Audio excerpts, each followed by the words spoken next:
terkait dengan skor-skor ini tadi yang kita juga sempat menyinggung di awal, ketiganya tampak agak grogi, gemetar, nervous di awal-awal kayaknya di awal-awal. Kemudian di tengah terlihat ada yang emosi, tapi pada saat ada pertanyaan dari calon lain malah berusaha untuk menampilkan joget gemoy ala-ala itu, tapi kemudian tertahan.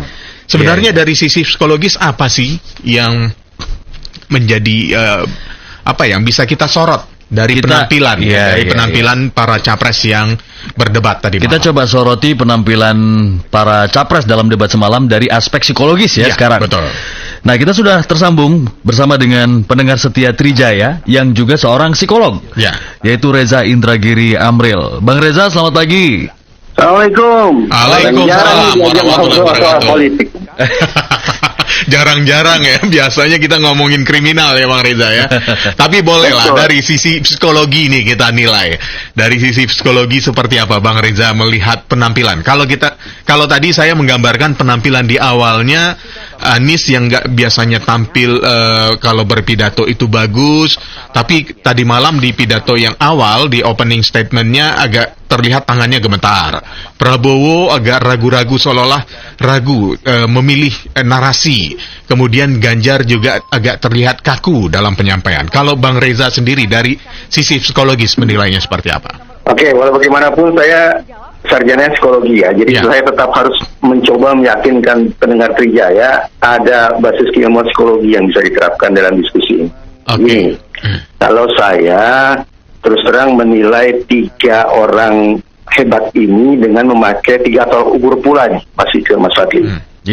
Yang pertama, saya akan takar seberapa jauh mereka memanfaatkan alokasi waktu untuk menjabarkan tentang visi misi program yang sudah mereka susun sendiri. Itu satu, berhasil atau tidak?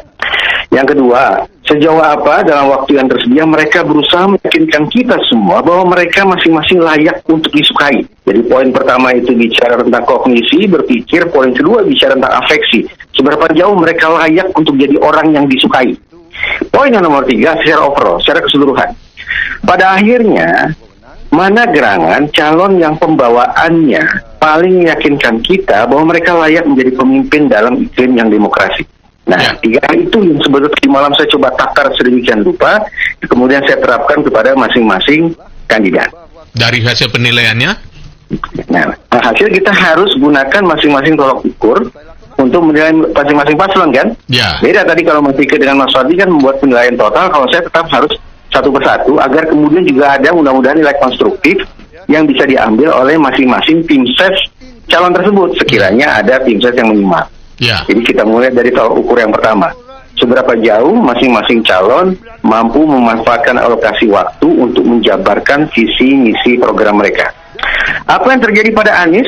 Saya pikir walaupun memang awalnya tampak nervous dan saya anggap itu sebagai kewajaran karena ini bukan lagi debat calon kepala daerah, tapi ini adalah debat calon kepala negara. Jadi nervous itu merupakan manifestasi adanya rasa tanggung jawab, adanya keseriusan dan seterusnya. Saya memandang dari 3 calon tersebut, Anies adalah sosok yang paling mampu untuk menjabarkan visi misi program. Ini tidak aneh. Karena dari waktu ke waktu, terutama sejak Anies menjadi gubernur DKI, saya memotret Anies ini sebagai seorang pemimpin yang mencoba meyakinkan kita semua dia adalah pemimpin yang efektif. Berbeda dengan Ganjar yang mencoba meyakinkan publik bahwa dia adalah pemimpin yang siap untuk mendengar.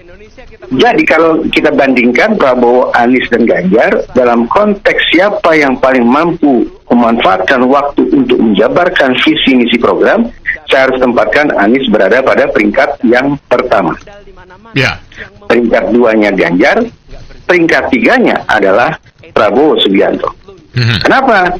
Karena pada akhirnya menurut saya Prabowo Subianto larut dalam sebuah argumentasi yang sifatnya defensif dan kadang-kadang mempertontonkan sikap defensif itu dengan perilaku kebalikannya, yaitu agresif yang maaf pada sekian banyak momen terkesan agak merendahkan lawan bicaranya. Padahal saya bayangkan dalam debat semacam ini kematangan emosional juga akan menjadi perhatian pemirsa. Itu poin pertama ya, tolak ukur yang pertama. Tolak ukur yang kedua, Seberapa jauh masing-masing calon mampu meyakinkan kita bahwa dia adalah manusia yang layak untuk disukai, layak untuk dicintai, layak yang dirindukan, layak yang untuk kita perhatikan berlama-lama. Pada tolok ukur yang kedua ini, sebagaimana saya katakan tadi, Ganjar unggul. Kenapa? Karena Ganjar dari waktu ke waktu terus berusaha menunjukkan dia sebagai pemimpin yang ingin mendengar. Cobalah kita masuk ke dalam media sosial, terutama Instagramnya Prabowo, Ganjar, dan Anies.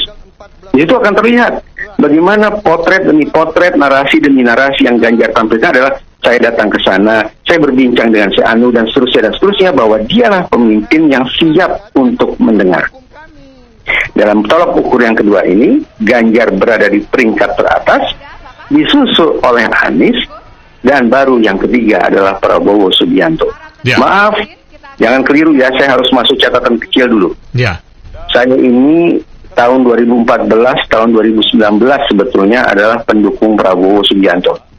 Oke. Ya. Nah, semalam saya membayangkan apakah debat akan bisa memalingkan kepala saya, memalingkan perhatian saya. Kenapa pertanyaan itu muncul? Karena ada teori nih, Mas Fadli. Ya. Teori ini mengatakan debat tidak terlalu banyak manfaatnya kalau ditujukan untuk memindahkan suara. Debat sebatas untuk memperkokoh posisi seseorang pada calon pilihannya.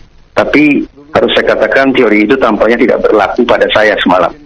2014-2019 saya berada di kubu Prabowo. Semalam saya terus terang berpaling. Berpaling kemana? Kita nanti masuk ke poin yang ketiga sekiranya dibutuhkan. Oke. Apa poin ketiganya? Poin ketiganya? Poin ketiga, kalau ukur ketiga adalah secara overall, siapa gerangan dari masing-masing calon ini yang memiliki pembawaan paling mampu untuk memimpin di iklim demokratis. Dalam persepsi saya, Indonesia hari ini adalah Indonesia yang tidak sedang baik-baik saja. Dibutuhkan adanya kejelasan arah kita mau dibawa kemana. Tahun 2014, lewat nawacita, Presiden Jokowi sudah mengatakan sejak butir pertama bahwa negara harus hadir. Namun sekali lagi, ada sekian banyak episode kehidupan kita yang justru mempertontonkan seolah negara tidak hadir. Kalaupun negara hadir, tapi negara hadir dengan kekikukannya, dengan kesalah tingkahannya. Nah, dengan ilustrasi metaforik semacam itu, saya membayangkan yang paling dibutuhkan adalah memang kita butuh pemimpin yang mau mendengar. Tetapi dalam situasi sengkarut yang paling diprioritaskan menurut saya adalah pemimpin yang efektif. Karena itu, pada tolok ukur yang ketiga, saya kembali menempatkan Anies pada peringkat pertama, Ganjar peringkat kedua, Prabowo barangkali tidak masuk peringkat. Kenapa? Karena dari performa beliau semalam, saya menilai beliau ini justru sebagai pemimpin yang ingin didengar dan pemimpin yang tampaknya tidak begitu efektif. Kesimpulan, pemeringkatan akhir, Anies berada di peringkat 1, dibayang-bayang secara ketat oleh Ganjar, sementara Prabowo menurut saya agak tertinggal di belakang. Apakah karena efek bergoyang ini, Bang Reza, yang selalu ingin ditampilkan pada saat bisa mematahkan lawan? Dulu saya terperangah campur kagum juga dengan citra yang coba dimunculkan oleh Prabowo Subianto lewat joget gemoynya. Saya bayangkan ini konsultannya berhasil menemukan cara yang jitu untuk menampakkan paras baru seorang Prabowo Subianto. Bahwa misalnya betapapun beliau usianya sudah masuk usia lansia, tapi dari pembawaan tetap muda. Teringat oleh saya bahwa Presiden Donald Trump tahun 2019 juga pernah joget-joget. Tahun 96 Presiden Rusia yaitu Presiden Boris Yeltsin juga jogging di atas panggung. Kenapa mereka joget-joget? Karena ternyata Presiden Donald Trump belum lama terkena COVID-19. Ya. Sementara Presiden Yeltsin diketahui punya riwayat penyakit jantung kronis. Jadi joget-joget di atas panggung merupakan cara bagi mereka untuk meyakinkan masyarakat, tidak usah banyak kata, tidak usah banyak cerita, tunjukkan saja bahwa secara fisik mereka mampu untuk berdansa ria. Dan menurut saya gitu. Boleh jadi cara serupa ditiru oleh Prabowo. Mengingat sekali lagi dari segi usia Prabowo memang harus saya katakan lebih senior lah ya daripada Ganjar, daripada Anies. Awalnya saya sangka joget itu hanya muncul sesekali sebagai penghibur dari kebosanan kita menyimak narasi-narasi politik. Ya, narasi yang serius ya. Tapi betapa terkejutnya saya bahwa tanpa musik Prabowo menari. Dalam forum diskusi Prabowo menari. Bahkan sangat sering tarian itu dilakukan ketika Prabowo terkesan kuat tidak mampu menuntaskan proses berpikirnya dan tidak mampu mengartikulasikan pemikirannya secara baik, secara memadai kepada lawan bicaranya. Karena terus-menerus ditampilkan seolah tidak bisa lagi secara jernih membedakan waktu, membedakan tempat di mana harus menari dan di mana harus sesungguhnya serius. Jadi jawabannya banyak patah terus joget gitu ya. Betul. Nah, kemudian saya coba tafsirkan. Tampaknya boleh jadi konsultan orang-orang di sekitar Prabowo justru menjadikan joget bukan sebagai cara untuk memperindah suasana, bukan. Tapi joget ini seolah menjadi sebuah kompensasi atas keterbatasan, saya mengistilahkannya sebagai dalam bahasa psikologi, executive functioning-nya Prabowo Subianto. Executive functioning itu menyangkut seberapa jauh seseorang mampu mengelola, lalu memproduksi informasi, dan mengambil keputusan-keputusan yang sifatnya strategis. Kalau kemudian joget-jogetnya Prabowo Subianto kita coba soroti dari sudut pandang executive functioning ini, maka tadi saya katakan, tampaknya alih-alih untuk mempercantik situasi, joget-joget Gemoy Prabowo Subianto justru dilakukan sebagai cara untuk menutup-nutupi atau menyamarkan executive functioning-nya yang memang sudah berbeda jauh dibandingkan tahun 2019, apalagi tahun 2014. Begitu, Mas. Apakah ini akhirnya lama-lama jadi kebiasaan, Mas Reza? Tadi kan memang harapan kita hanya sesekali ya, tapi ternyata jadi sering dan itu seolah-olah menjadi finishing setelah menjawab. Jawabannya selesai, kemudian langsung joget. Kemudian lama-lama jadi refleks, kebiasaan. Tapi gimana, Mas Reza? Ada ungkapan indah begini, apa yang kita pikirkan terus-menerus akan menjadi perkataan. Ketika diulang-ulang, perkataan menjadi perilaku. Diulang terus-menerus, perilaku menjadi kebiasaan. Kebiasaan dilanjutkan terus-menerus menjadi kepribadian. Masuk akal kalau kemudian joget-jogetnya Prabowo yang awalnya sebagai sebuah strategi untuk menyamarkan menurunnya executive functioning yang bersangkutan, sekarang justru menjadi sebuah kebiasaan, tanda petik sebuah perilaku refleks ketika proses berpikirnya tidak lagi mampu, tidak lagi cukup punya stamina untuk bergerak lebih jauh, untuk menganalisis masalah secara lebih tajam, untuk mengajukan rekomendasi pemikiran secara lebih jitu. Itu tampak misalnya gejalanya, misalnya semalam itu diskusi debat tepatnya adalah fokus pada demokrasi, HAM, penegakan hukum, dan isu-isu berat lainnya. Tapi sekonyong-konyong, pertanyaan yang diajukan oleh Prabowo kepada Anies adalah terkait dengan solusi, tentang polusi, angin, air, yang sungguh-sungguh keluar dari konteks debat tadi malam. Itu gejala pertama. Gejala kedua, ketika Ganjar mengajukan pertanyaan tentang hak asasi manusia, Ganjar sampai harus mengulangi 2 kali pertanyaannya karena sama sekali tidak disentuh oleh Prabowo. Kenapa begitu? Cara Prabowo mengajukan pertanyaan tentang polusi di luar konteks kepada Anies dan kegagalan Prabowo merespon 2 pertanyaan Ganjar sampai harus diulang 2 kali, itu tadi memperlihatkan tanda-tanda anjloknya executive functioning Prabowo dibandingkan 5 apalagi 10 tahun yang lalu. Sehingga maaf, sekali lagi, saya adalah orang yang pernah mendukung Prabowo. Saya menghormati seluruh kontestan. Tapi harus saya katakan, kalau terus-menerus gaya-gaya joget semacam ini dipertontonkan, Prabowo di kepala saya akan terlabelkan sebagai sosok yang letih, sosok yang kebingungan, dan sosok yang tidak efektif. Dan itu akan menjadi senjata makan tuan ya Bang Reza ya? Tepat, senjata makan tuan.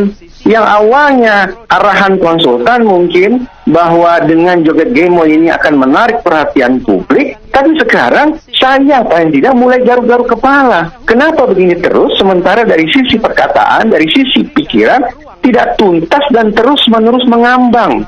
Bahkan tadi malam sampai keluar dari konteks yang seharusnya.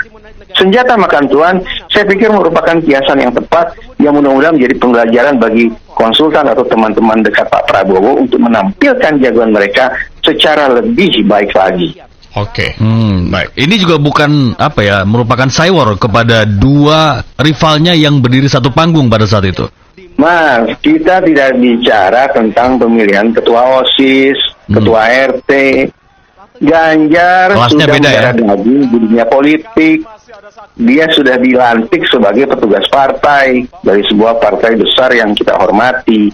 Anies juga, walaupun dia tidak pernah menjadi anggota atau bagian dari parpol, tapi rekam jejaknya menunjukkan bahwa sejak kuliah ini orang memang sudah punya jiwa, sudah punya mindset politik lewat organisasi-organisasi yang dia masuki. Nah, kalau kemudian joget-joget dianggap sebagai strategi jitu untuk menaklukkan Anies, untuk mengalahkan Ganjar, dia jauh panggang dari api, Mas. Untung nih, mudah-mudahan tafsiran saya tepat ya. Ketika Prabowo semalam sudah mulai joget-joget kembali, ternyata baru 1-2 jurus dia langsung berhenti.